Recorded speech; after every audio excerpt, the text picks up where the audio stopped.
Hey guys, Ivan here, and in this video we're gonna talk about the bodybuilding breakthrough star of the year, Rubiel Mosquera, aka Neckzilla. So he pretty much blew our minds at his NPC debut and also his pro debut at the same weekend, where he won his pro card and actually placed third in a very competitive Prague Pro. And he didn't only blow our minds, the minds of the fans. He also impressed Steve Weinberger, an IFBB judge, a head judge at a Mr. Olympia and all these shows, who says that he wasn't this impressed with a new pro since the first time he saw Big Ramy. So everybody is super impressed by Rubiel Mosquera and Neckzilla. And in this video, I would like to talk about where he is going to place at a Mr. Olympia, or where would he place if he competed this year at a Mr. Olympia. Basically, where does he place in the world? What number in the world is he currently? Because he is definitely one of the best bodybuilders in the world right now. So first of all, we all can agree that his structure is not exactly perfect. It's not exactly the prettiest. Like those traps and that neck are a bit too much, and his physique doesn't flow that well in certain poses. And he's simply, let's put it this way, not out of the oven yet. He's only 28 years old, he is still a very young bodybuilder, he's improving rapidly, and there is a long road ahead of him. But what he does have already, right now, is the sheer muscularity, the freak factor that he has. He didn't impress Steve Weinberger with his perfect flow of the physique or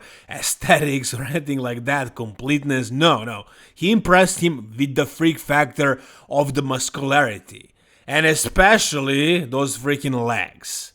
Now those legs are, I gotta put it this way, those are the best legs I ever saw in my entire life, I would say ever in the history of bodybuilding. When have you seen bigger, thicker, more dense legs with good conditioning, with decent separation like this?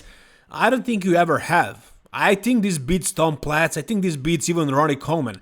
And I'm showing you this photo right here. It's just a comparison like between him and Ronnie Coleman, because Ronnie also had like insane freak factor. And of course, Ronnie kills Neckzilla. He's so much better. It's not even a comparison really. But I'm just showing you how freaky Neckzilla actually is next to Ronnie. Like, even in the upper body, I mean, he has that crazy muscularity, like in the triceps especially, and that chest is just really big and really separated as well. Like, there is so much fiber, so much muscle. I mean, this is just insane. It's crazy.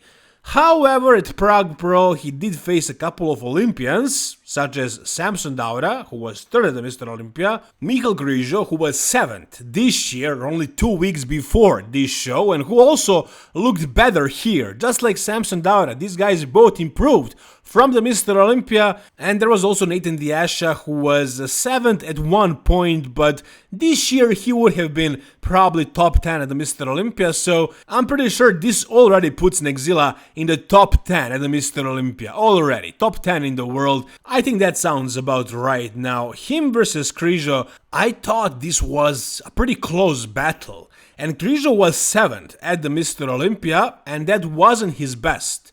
He was super conditioned, but he was much smaller than ever before, and he wasn't full enough. But he wasn't move up in this lineup for no reason. I thought he had a chance of beating any of these three guys and placing higher, much higher at a Mr. Olympia. If he was a little bit better, if he peaked better, if he did his prep better, he could have placed fourth at a Mr. Olympia. He could have beat all these three guys if he was at his best. He wasn't. As far as Prague Pro, he was improved.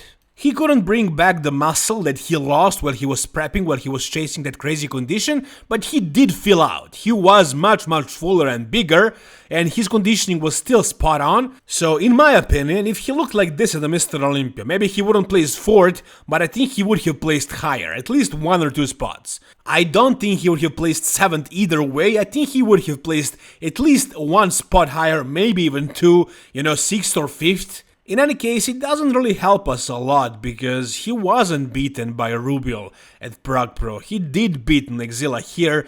However, some people, like Kevin Levroni, didn't agree with his decision. They had Rubiel in second here, and I would say it was a battle, it was kind of close. I think Rubiel did beat Krijo in some poses, such as side tricep. I think both side poses. I think he not only beat him, but he kind of destroyed him. He killed him. I would even argue that he was better than Samson in side poses, especially side tricep. But he lost a lot of ground to all of these guys in the back shots, and I think he deserved that third spot. He needs to improve that back. He needs to improve it a lot if he wants to do some serious damage at a Mr. Olympia, but his front shots, maybe not front double bicep, but all the other front shots and the side shots were super ridiculous, and I think this is something that they are looking for at the Mr. Olympia. So, all things considered, if he competed at the Mr. Olympia the way he looked at Prague Pro, in which lineup would he be? Would he be in that third call-out with Regan Grimes, Tonio Burton, Charles Griffin, and Hassan Mustafa? Would he be in that 8 to 12th range? And I'm not including Krijo here because he moved up in the second call-out later, but in this call-out, excluding Krijo, I think he would beat all of these guys rather easily. I mean, 8th place was Tonio Burton, who also has the similar thickness and density, but is way smaller than Neckzilla. And I think he would destroy Regan Grimes and also Charles Griffin and Hassan Mustafa, so I don't think he belongs in this call-out. I think this call-out is where he truly belongs. This is from 4th to 7th or to 8th.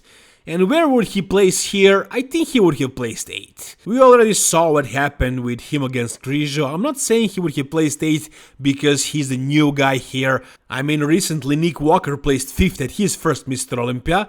So I think he would have placed somewhere around 7th, 8th. Maybe he would have even beaten Krijo here because once again, Krijo was a lot flatter at the Mr. Olympia than he was at Prague Pro, and maybe that lack of fullness would put Rubiel ahead of Krijo. I mean, Andrew Jack beat Krijo here, and he was super soft from behind. It wasn't even funny. So obviously they were looking for size and fullness at this show. So maybe Rubiel would place ahead of Krijo, and if that would have happened, then where is the limit? Would he beat Hunter?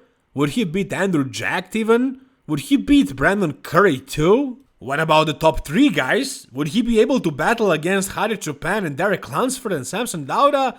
Okay, let's be serious. He wouldn't be in the first call out. It wouldn't happen.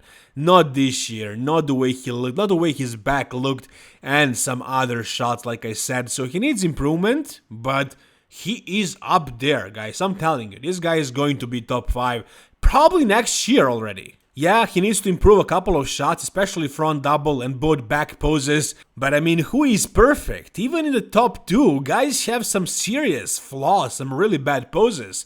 For example, I think Neckzilla would beat Derek in the most muscular shot, and in the absent highs as well. So he would beat Mr. Olympia in 2 poses for sure, and I don't know about the side poses, maybe he would even beat him in the side tricep. He would lose horribly in the back shots for sure, but there definitely are poses in which he would, I would say, destroy Derek Lunsford. Because he has so much freak factor, so much muscle, especially in those freaking legs, and he is, right now, without a doubt, the freakiest freak in the bodybuilding world. And that freak factor can take him a long way, and it's not just the freak factor. He also has really good quality to the physique, aside from this incredible insane mass. So no, I don't think he's another Marcus Rule, another freak and that's it. I think he has all the tools necessary to be literally the best bodybuilder in the world. To become the new Mr. Olympia and reign for a long time. I mean, he has the tools. He needs to refine his physique and that's about it. Once again, guys, he's only 28 years old. He's a youngster. He's younger than all of these guys. I mean, Derek Lunsford is not much older, but he's 2 years older. And he has been a pro for a long time. He was a Mr. Olympia in 2012. This guy just earned a pro card a week ago, literally. And already placed top 3 in a very competitive show. So there is a crazy future ahead of this guy. And he made tremendous improvements in the past year. And if he continues at this rate, if he keeps improving, if he grows his upper body a little bit more, learn how to do some poses a little bit different, show a little bit better V-taper in the front double, grow that back more like lower lats and just round up that physique and do the fine polishment. and maybe grow a little bit more even and show up even more conditioned. Yeah, I don't know where is the limit of this guy. I can see him winning the Mr. Olympia because, yeah, I wasn't this impressed in a long time. Whatever you guys think about the future of Rubiel Mosquera, aka Neckzilla, tell me down below in the comment section. Like this video if you enjoyed it, and for more bodybuilding videos like this, subscribe to this channel, guys. Thank you so much for watching. All the best and bye bye.